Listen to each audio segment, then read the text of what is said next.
think, you know, obviously every trip has its own, you know, ups and downs, and especially when you have a longer one, there's adventures that go with it. And, you know, when you leave Moorhead and your bus gets stuck and you're pushing a little with some strong young men playing football and get you going on the road. But, you know, for the most part, I think, you know, it was pretty smooth. It was good to be able to spend time with the guys and take advantage of the opportunity to be together.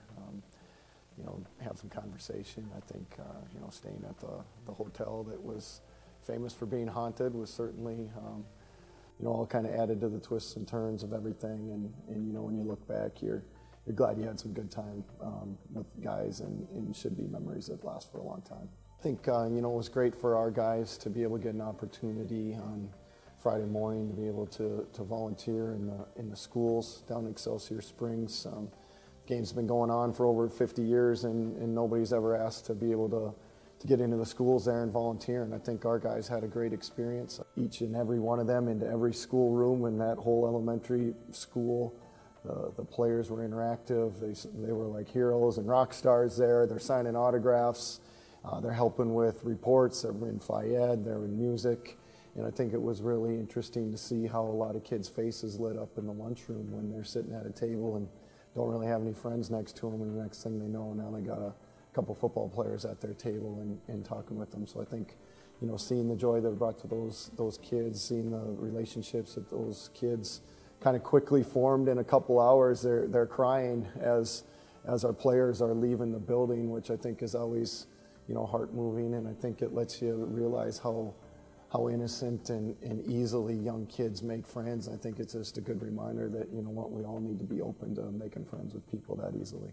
I think it was the biggest banquet that they'd ever had Friday night before the game. I think when you bring, you know, the two fan bases together, the two teams together around an event, I thought it was a great opportunity for both schools to kind of talk about, you know, who they are at the foundation. I thought President Dan did a great job of explaining our school, and I think it was a great opportunity to have people there that were passionate about the game of football and passionate about, you know, for the most part, their sons and their close relatives that they're watching play in the game.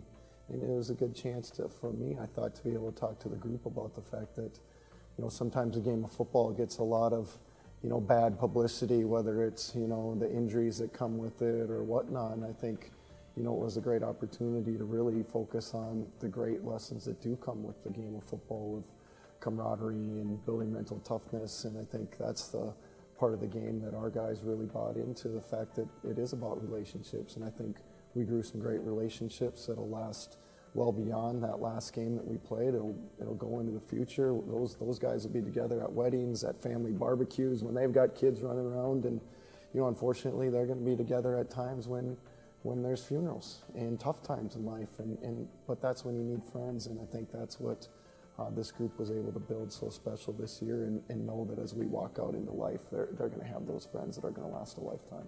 I think this senior class is special in the sense that they bought into everything we talked about. They believed in the fact that we were going to have to create an intangible piece to the game that would push us over the top, and I think they did it at a critical time. We were coming off a rough season. I think any time that you take a fall like that and you're on a downward spiral, it's difficult to get out. And so they stopped momentum. They moved it in the other direction. I think they were a light that shone for the rest of the team and the young guys about what it takes to be good. And it's not just about talent and potential that's on paper. It's about how well you can function as a group of young men working towards a common goal. And I think they showed that, they exemplified that, and I think that's why this program is indebted to them for years into the future. I'm proud of you. Okay, you guys kept fighting yourself. You guys had a great year.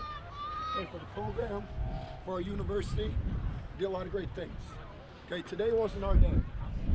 Okay, but eventually our day will come. Okay, I've been saying it for 8 years. Eventually our day will come, and it's been coming slowly but surely. This was one of those days that we said, hey, just wait. It'll come. It'll come in game. Okay, didn't go how we wanted, but the next day that we're waiting for is still out there for us to get. Okay, it's still there. We've got the building blocks. Okay, they've been laid by the guys who came before us. They've been laid by this senior class. It's all still there. Our day will come.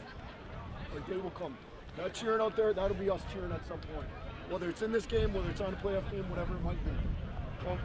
You gotta believe, you gotta stay the course. Simple as that. Exactly what we've been doing.